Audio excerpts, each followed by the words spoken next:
Welcome to United Report, your ultimate source for everything Manchester United.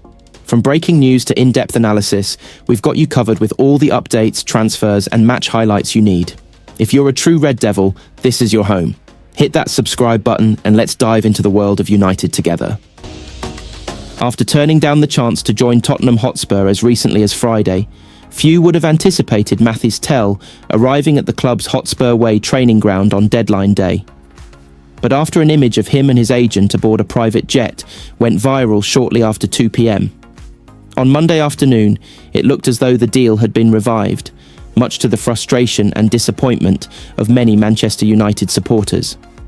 As reported by the United Report News on Sunday, Tel, alongside Chelsea ace Christopher Nkunku, was being considered by the Reds as an option to strengthen their attacking options ahead of the window slamming shut.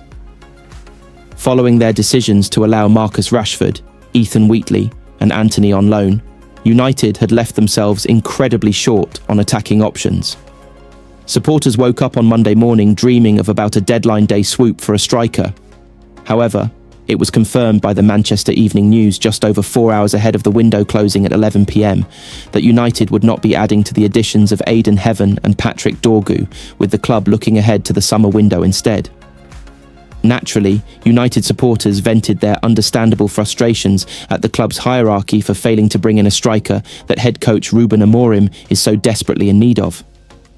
It now means the Portuguese chief must make do with Rasmus Højlund, who is without a goal in 13 matches, and Joshua Zirkzee, who has 1 goal in his last 16 games, until the summer.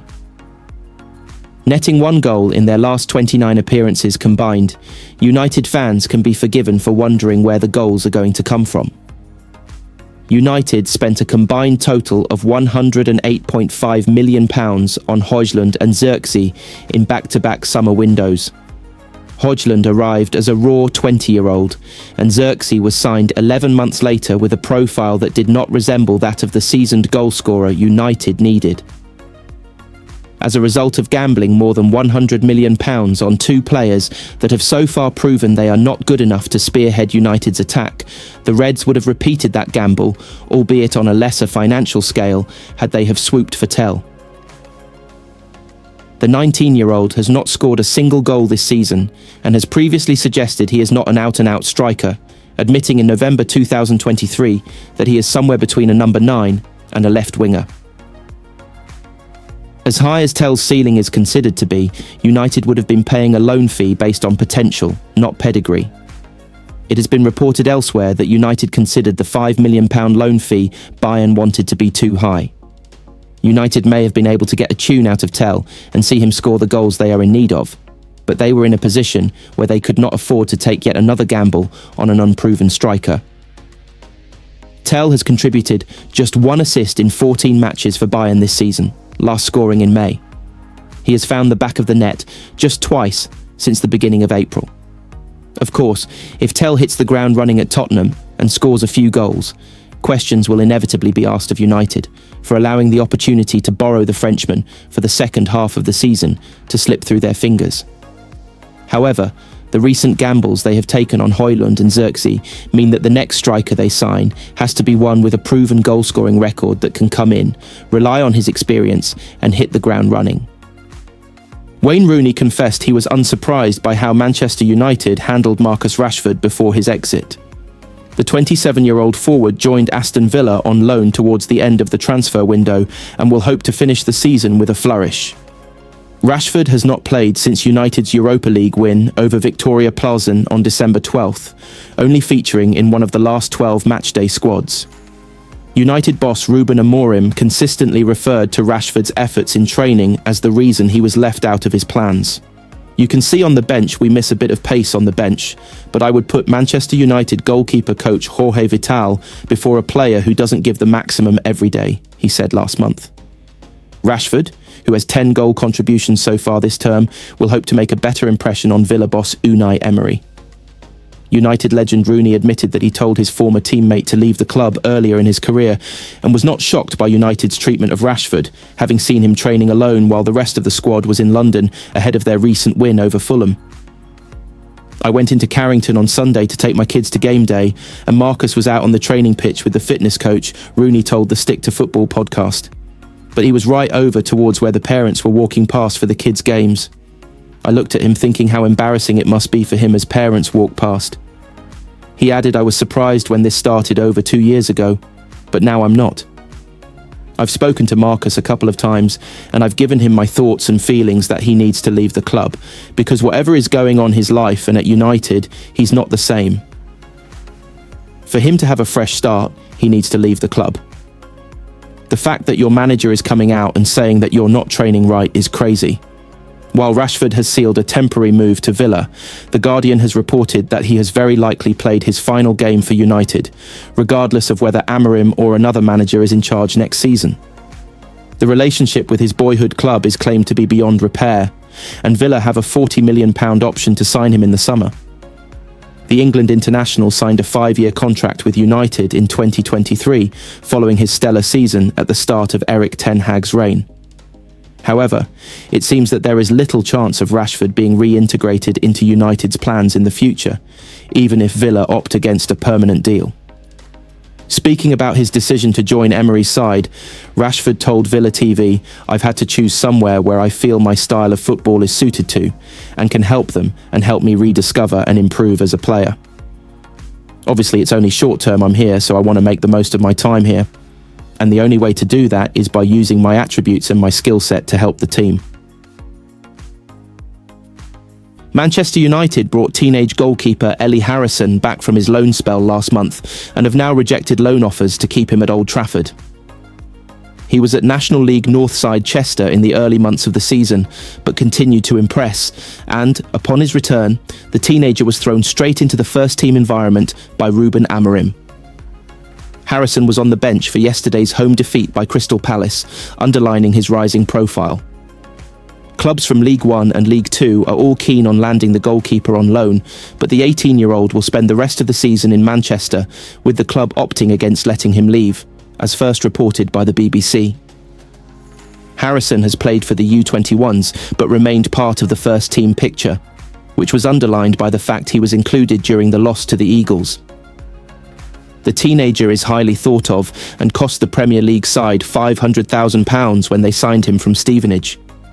He's had first-team exposure in the past, with Harrison featuring in the squad across several pre-season friendlies back in the summer, although he wasn't part of the US tour.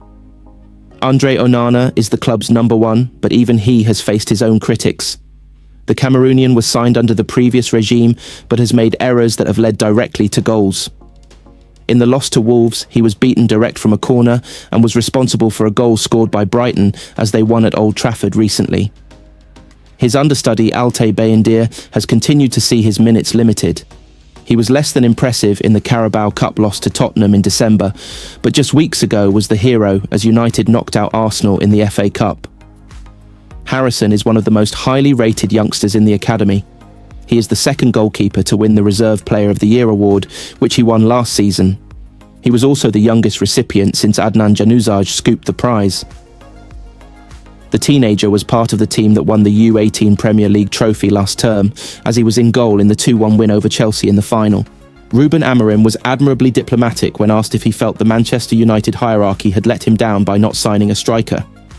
We're trying everything to improve the team without making the same mistakes of the past, said Amorim after Sunday's 2-0 defeat at home to Crystal Palace. But this market is really hard on the clubs to make deals. Then you have the urgency, and sometimes, when you're in that moment, you make mistakes.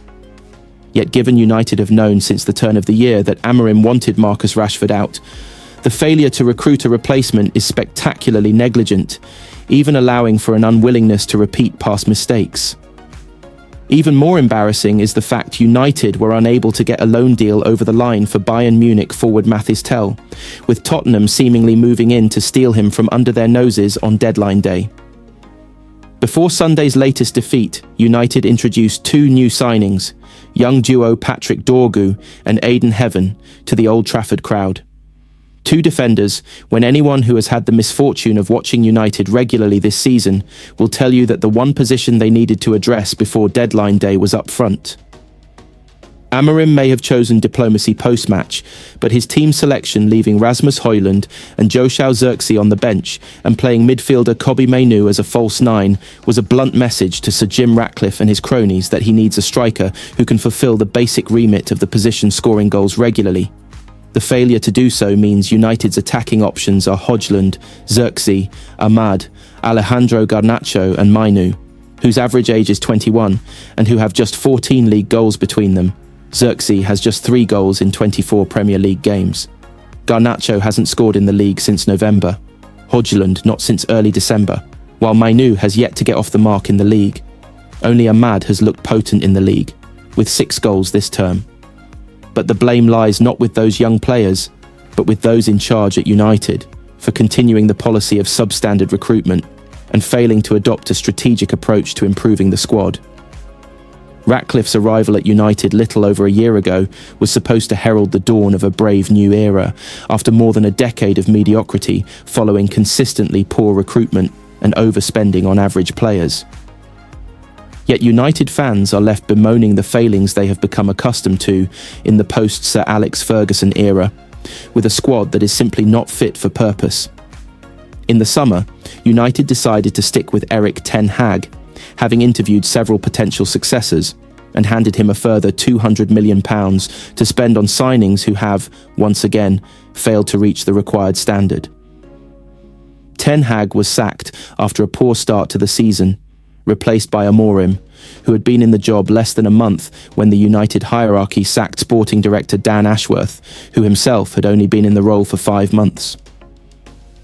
That farcical situation, given United's relentless pursuit of Ashworth and £2 million in compensation they paid Newcastle for him, underlined the belief that, for all their bold rhetoric and posturing, Ratcliffe and his acolytes do not have a coherent strategy for making the club successful again. That feeling has only been strengthened by United's lamentable performance in this transfer window, when they have failed to address the one role within the team that was glaringly obvious. United are said to be happy with their business in the window and were forced to take a financially disciplined approach to incomings and outgoings. The hierarchy were not prepared to take expensive risks, paying high loan fees for unproven young players with no buy option. United believe such prudence has given them broader scope for the summer window, where there are better options available for players who fit Amorim's long-term plan.